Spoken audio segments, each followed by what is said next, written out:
हिमालय की दिव्य गोद में, जहां बादल पर्वतों को चूमते हैं और अलकनंदा की कल कल ध्वनि आत्मा को शांति देती है, वहीं स्थित है बद्रीनाथ धाम। ये केवल एक तीर्थ नहीं, बल्कि भारतीय संस्कृति, वैदिक परंपरा और सनातन आस्था का जीवंत प्रतीक है। 4 धामों में सर्वोच्च स्थान रखने वाला बद्रीनाथ धाम हर उस श्रद्धालु के लिए मोक्ष का द्वार माना जाता है जो सच्चे मन से यहाँ आता है। उत्तराखंड के चमोली जिले में स्थित बद्रीनाथ धाम समुद्र तल से लगभग 3133 मीटर की ऊंचाई पर स्थित है। चारों ओर बर्फ से ढके नीलकंठ पर्वत, शांत वातावरण और अलकनंदा की पवित्र धारा, ये सब मिलकर बद्रीनाथ को पृथ्वी पर स्वर्ग जैसा बनाते हैं। ये स्थान केवल भौगोलिक दृष्टि से ही नहीं, बल्कि आध्यात्मिक ऊर्जा के कारण भी अद्वितीय माना जाता है। मान्यता है कि यहाँ ध्यान करने से मनुष्य के समस्त पाप नष्ट हो जाते हैं और आत्मा को दिव्य शांति प्राप्त होती है। पौराणिक कथाओं के अनुसार इस क्षेत्र में पहले बद्री वृक्ष यानी जंगली बेर प्रचुर मात्रा में पाए जाते थे। भगवान विष्णु ने यहाँ तपस्या की थी और देवी लक्ष्मी ने उन्हें बेर वृक्ष के रूप में छाड़ा दी थी। इसी कारण ये स्थान बद्रीनाथ कहलाया, अर्थात बद्री वन के स्वामी। एक और मान्यता के अनुसार जब नारद मुनि ने माता लक्ष्मी को भगवान विष्णु के चरण दबाते देखा तो उन्होंने प्रश्न किया। तब माता लक्ष्मी ने कहा कि वो इस तपोभूमि में उनकी सेवा कर रही हैं। बद्रीनाथ धाम के पुनरुत्थान का श्रेय आदि शंकराचार्य को दिया जाता है। कहा जाता है कि उन्होंने अलकनंदा नदी से भगवान विष्णु की मूर्ति प्राप्त की और उसे मंदिर में स्थापित किया। आदि शंकराचार्य ने ही बद्रीनाथ को 4 धामों में प्रमुख स्थान दिलाया और सनातन धर्म को संगठित रूप प्रदान किया। आज भी केरल के नंबूदरी ब्राह्मण यहाँ मुख्य पुजारी होते हैं, जो शंकराचार्य की परंपरा को आगे बढ़ाते हैं। बद्रीनाथ मंदिर की वास्तुकला सरल होते हुए भी अत्यंत प्रभावशाली है। मंदिर का सिंह द्वार, रंगीन नक्काशी, स्वर्ण कलश और गर्भगृह सब कुछ दिव्यता से भरपूर है। मंदिर के गर्भगृह में भगवान विष्णु की काले पत्थर की मूर्ति ध्यान मुद्रा में स्थापित है। ये मूर्ति स्वयंभू मानी जाती है और इसकी विशेषता ये है कि भगवान यहाँ योग मुद्रा में विराजमान है। बद्रीनाथ धाम में स्थित तप्त कुंड एक प्राकृतिक गर्म जल स्रोत है। मान्यता है कि मंदिर में प्रवेश से पहले तप्त कुंड में स्नान करने से शरीर और आत्मा दोनों शुद्ध हो जाते हैं। नारद कुंड वही स्थान है जहां से भगवान विष्णु की मूर्ति प्राप्त हुई थी। ये कुंड श्रद्धालुओं के लिए अत्यंत पवित्र माना जाता है। 4 धाम बद्रीनाथ, केदारनाथ, गंगोत्री और यमुनोत्री में बद्रीनाथ को मोक्ष धाम कहा गया है। मान्यता है कि जो व्यक्ति जीवन में एक बार भी बद्रीनाथ के दर्शन कर लेता है, उसके समस्त जन्म जन्मांतर के पाप नष्ट हो जाते हैं। ये यात्रा न केवल शरीर की परीक्षा है, बल्कि आत्मा की शुद्धि का मार्ग भी है। कहा जाता है कि बद्रीनाथ में भगवान विष्णु ने हजारों वर्षों तक तपस्या की। पांडवों ने भी स्वर्गारोहण से पहले इस क्षेत्र में यात्रा की थी। माना जाता है कि यहीं से स्वर्ग का मार्ग प्रारंभ होता है। नीलकंठ पर्वत को भगवान शिव का निवास माना जाता है, जो बद्रीनाथ की रक्षा करते हैं। बद्रीनाथ हमें सिखाता है कि त्याग, तप और सेवा ही जीवन का सत्य है।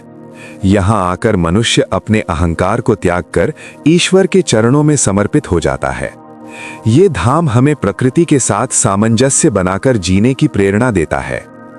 बद्रीनाथ धाम केवल एक मंदिर नहीं, बल्कि आत्मा की यात्रा है। ये यात्रा हमें हमारे भीतर बसे ईश्वर से मिलाती है। बद्रीनाथ धाम की यात्रा केवल दूरी तय करने का साधन नहीं, बल्कि आत्मिक तपस्या है। प्राचीन काल में ये यात्रा पैदल, कठिन पहाड़ी रास्तों और जोखिमों से भरी होती थी। श्रद्धालु महीनों की तैयारी के बाद इस पवित्र धाम तक पहुंचते थे। मान्यता है कि बद्रीनाथ में नर और नारायण ऋषि ने कठोर तपस्या की थी। नर मानव चेतना का प्रतीक हैं और नारायण परमात्मा का। ये कथा हमें सिखाती है कि जब मानव और ईश्वर का मिलन होता है, तभी जीवन पूर्ण होता है। नरनारायण पर्वत आज भी बद्रीनाथ के समीप खड़े हैं, मानो इस दिव्य तपस्या के साक्षी हों। प्राचीन काल से ही बद्रीनाथ साधु संतों की तपोभूमि रहा है। यहाँ अनेक ऋषि मुनियों ने वर्षों तक मौन साधना की। आज भी हिमालय की गुफाओं में साधक तपस्या करते हैं। ये धाम वैराग्य, त्याग और आत्मबोध की शिक्षा देता है। ऊंचाई, ठंड, ऑक्सीजन की कमी और मौसम की अनिश्चितता बद्रीनाथ यात्रा को चुनौतीपूर्ण बनाती हैं, लेकिन यही कठिनाइयां श्रद्धालु की आस्था को और मजबूत करती हैं। ये यात्रा हमें सिखाती है कि जीवन का मार्ग भी इसी तरह कठिन है, पर लक्ष्य दिव्य है। बद्रीनाथ धाम भारतीय एकता का प्रतीक है। यहाँ उत्तर से दक्षिण, पूर्व से पश्चिम हर क्षेत्र के लोग आते हैं। भाषाएं अलग होती हैं, पर आस्था एक। ये धाम वसुधैव कुटुंबकम की जीवंत मिसाल है। बद्रीनाथ में माता लक्ष्मी, माता मूर्ति और देवी परंपराओं का विशेष स्थान है। महिलाएं यहाँ विशेष व्रत और पूजा करती हैं। ये धाम स्त्री शक्ति और करुणा का भी प्रतीक है। ये भूमि योग की जन्मस्थली मानी जाती है। यहाँ ध्यान करने से चित्त शुद्ध होता है। योग और ध्यान शिव विष्णु परंपरा का संगम है। आज भी योग साधक बद्रीनाथ को अंतिम साधना स्थल मानते हैं। माणा गांव, वसुधारा जलप्रपात, भीम पुल, चरण पादुका और व्यास गुफा, ये सभी बद्रीनाथ यात्रा को पूर्ण करते हैं। माणा भारत का अंतिम गांव कहलाता है, जहां हर पत्थर एक कथा कहता है। स्थानीय लोगों की मान्यता है कि बद्रीनाथ की रक्षा स्वयं देवता करते हैं। प्राकृतिक आपदाओं के बावजूद मंदिर सुरक्षित रहना इसी आस्था को और गहरा करता है। जो व्यक्ति यहाँ आता है वो कुछ खोजता है, शांति, उत्तर या स्वयं को। बद्रीनाथ उसकी आत्मा से संवाद करता है। ये धाम मृत्यु भय को समाप्त करता है।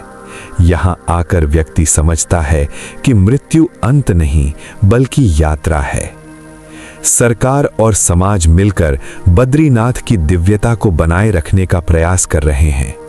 विकास और संरक्षण के बीच संतुलन ही भविष्य है। बद्रीनाथ धाम का अंतिम आध्यात्मिक संदेश। यदि जीवन में कभी रास्ता भटक जाए तो बद्रीनाथ की ओर देखना।